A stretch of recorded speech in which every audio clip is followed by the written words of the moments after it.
सदगुरु हैं राजन को राजा हैं, जिनके कृपा से तरे सर्व काजा। भने में ही सोई नमामि नमामि नमामि नमामि नमामि। धन्य धन्य सद्गुरु सुखदा महिमा कही न जा। जो कुछ कहूँ गुरु तुम्हारी कृपा, मोते कछु न बता। मेरा मुझ में कुछ नहीं, जो कुछ है गुरु तो तेरा तुझको सौंपते क्या लागत मोह। आसन पर आसीन पाता स्मरणीय अनंत विभूषित परमाराध्य संत सदगुरु महाराज के जुगल पावन श्री चरणों में कोटि कोटि नमन। देवभूमि अजीतपुर हरिद्वार उत्तराखंड से परम पूज्य स्वामी मुक्तानंद जी महाराज के जुगल पावन श्री चरणों में कोटि कोटि नमन। मंच पर विराजमान पूज्य साधु चंद सत्संग में अवगान करते हुए पूज्य गुरुजन, सत्संग प्रेमी महानुभाव, करुणामयी माताएं एवं भक्तिमती बहनों, आप सबों के अंदर विराज है परमात्मा स्वरूप आत्मा को हम प्रणाम निवेदित करता हूँ। अभी हम लोग अपराह्नकालीन सत्संग में अवगाहन कर रहे हैं और रामचरितमानस से पाठ श्रवण किए और प्रवचन भी सुने। तो मैं तो भुलक्कर नंबर 1 हूँ, तब थोड़ा सा आप लोगों के नजदीक रहता हूँ।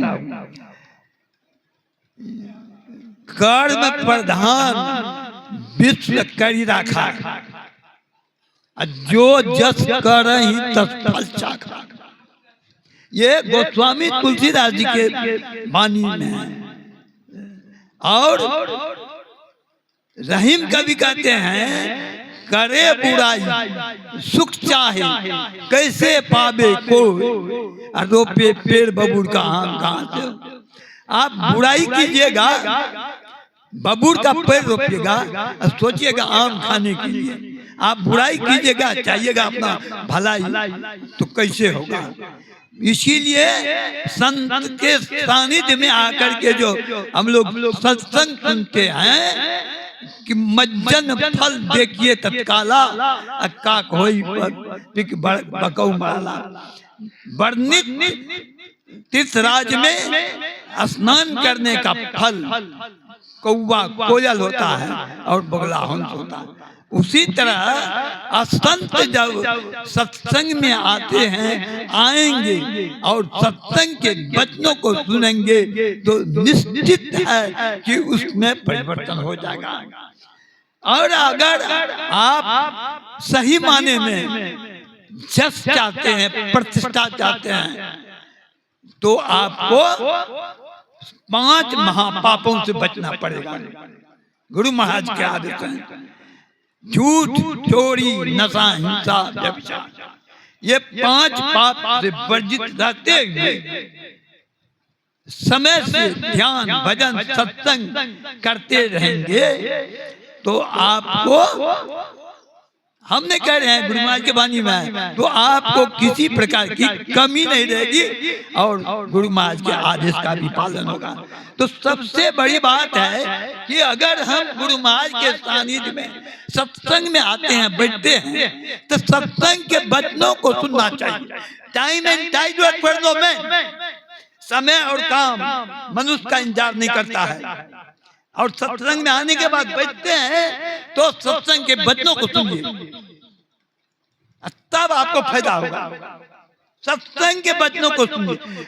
अरे इधर उधर देखना है, गप करना तो लगले रहता है, जिंदगी भर लगा रहेगा। फटकी पर भी जाइएगा तो भी लगा रहेगा, लेकिन समय का मूल्य है, समझे। सत्संग में आते हैं, सत्संग के बच्चों को सुनिए। अगर आए हैं घर द्वार बाल बच्चा को छोड़ करके यहाँ, तो सत्संग के बच्चों को सुनिए और जीवन में उतारिए, तब जाकर के आपका कल्याण होगा। एक महात्मा रास्ते से जा रहे थे और उसी रास्ता में वेश्यालय था। वेश्यालय जब घुसने वाला ही था, रास्ता था तो एक वेश्या कहती है वो अपने दासी से, देखो तो फलना आदमी मर गया है, उसको स्वर्ग हुआ कि नरक। तो गया, आई महात्मा क्या किए, तो खड़ा हो गए। तो खड़ा हो गए तो वो दासी पूछती है वेश्या, बाबा बाबा आप यहाँ जो खड़े हैं इसका क्या मतलब हुआ? का मतलब तो कुछ नहीं है, लेकिन आपने जो कहा है अपने नौकरानी से, दासी से, जो वो आदमी जो मरा है उसको जाकर देखो तो स्वर्ग हुआ कि नरक हुआ। देखिए संत का भावना विचार कैसे गया तो उस आदमी के लिए सब आदमी त्राहिमाम कर रहा था, बड़ाई कर रहा था। तो वह दासी आया तो कहा कि उसको स्वर्ग हुआ। तो कहा कैसे? तो सब आदमी उसके लिए पश्चाताप कर रहा है और सब आदमी उसके बड़ाई कर रहा है।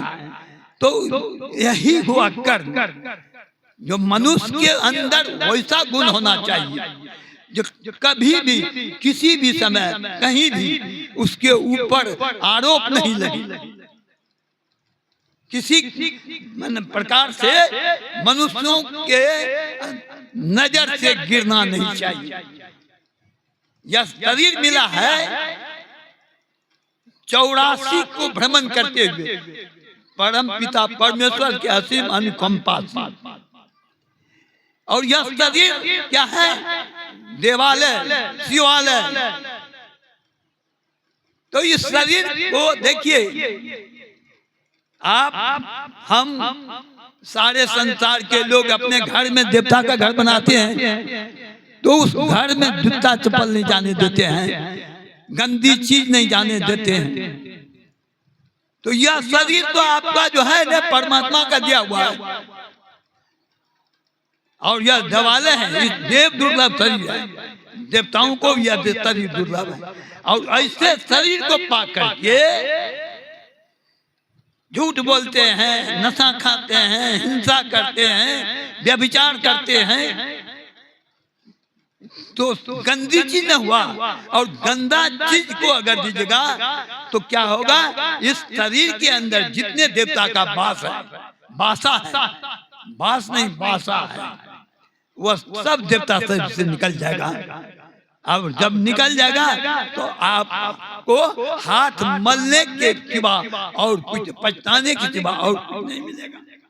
इसीलिए देवता को बरकरार रखने के लिए आप 5 महापापों से बचिए और समय से ध्यान भजन सत्संग कीजिएगा, तब आपका कल्याण होगा। हमारे स्वामी जी कहते थे गुरु महाराज के विषय में, जो कुप्पा घाट जब पहुंचे गुरु महाराज उस समय में, तो वहां जो है प्रेत सबका बसा था, जमराज का बसा था।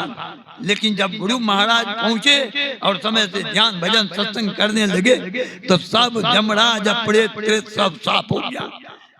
आज वह जगह गुरु महाराज का गुरुद्वारा समूचे भारत में विख्यात है। तो ऐसा कर्म करके चलना चाहिए, कम से कम गुरु महाराज के आदेश का पालन करना चाहिए। हम लोग भजन वेदी हैं, भजन वेदी होते हुए गुरु महाराज का आदेश का पालन करेंगे तो हम लोगों का भी कल्याण होगा, गुरु महाराज के आदेश का पालन होगा। श्री सद्गुरु महाराज की